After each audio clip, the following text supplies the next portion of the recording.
As we go back to politics with 11 days to go, could Clinton's past spell big trouble for Hillary Clinton's future? Perhaps the hacked emails show the former president turning a profit from his family's foundation by hitting up donors for high-dollar speeches, and critics say that that combination presents a very big problem.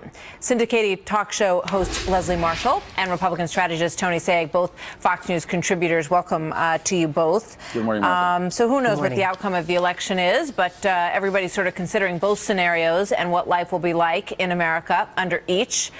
So, Tony, let me start with you. In terms of what we've learned from WikiLeaks and how Clinton Inc., as they termed it, really works, what does that present?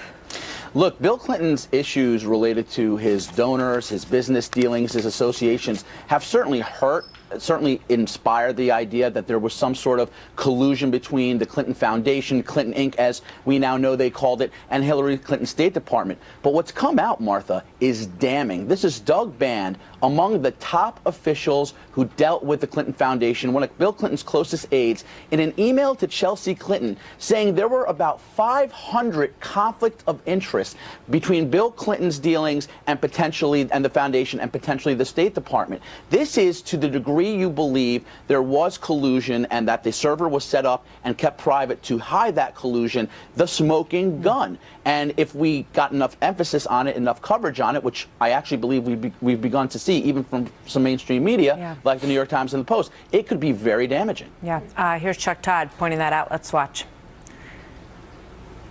Look, let me go to bottom line. There is no way on any circumstance that the Clinton Foundation should be operating if she becomes president. I don't see how they keep that going. I just don't. Leslie, do you agree?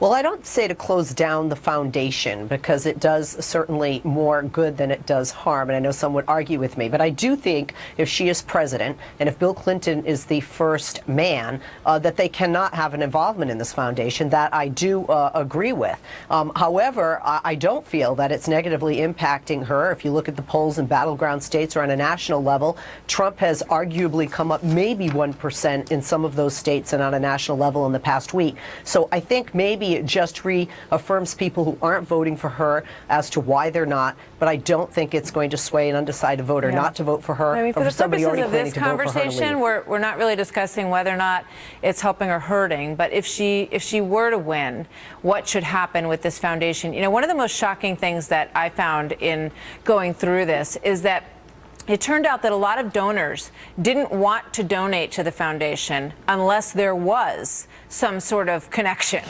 In other words, they didn't want any part of it unless there was, some sort of consultant or Bill Clinton speech attached to it or something that gets them something for their involvement, which is, I think everybody has been involved with charity to some extent.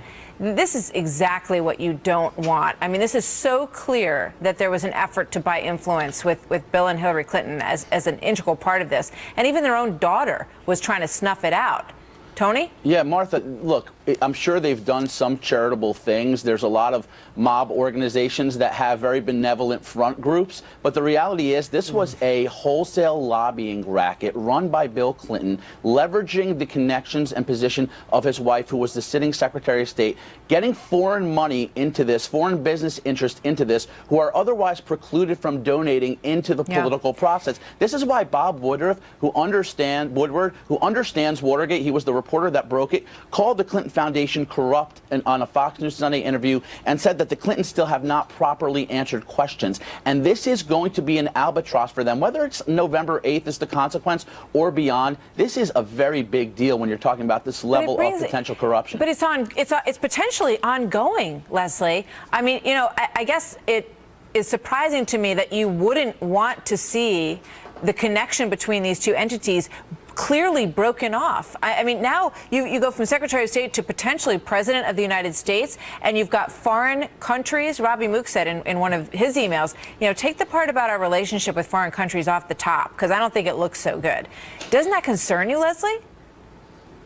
Well, like I said, if she were elected president and he were to be first man, they cannot have any dealings with the foundation. I don't think it should be shut down. Should there be an investigation? But they were as there supposed is to keep into it the Trump separate under the Foundation? Obama administration. The Obama Absolutely. administration said, look, wait, watch what you're doing here. This has to be totally separate. But now we know it clearly was not. So why would you have any, comfort level that it would be separate under a presidency?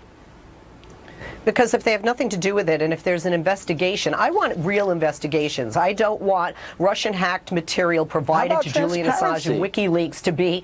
I don't want Russian-hacked material provided to Julian Assange and put forth by WikiLeaks to be the foundation for which the United States is opening or closing foundations, whether it has a name Clinton or Trump attached or not. Right. The foundation could be more transparent. That's why I want an investigation. That's why I'm fine with an investigation.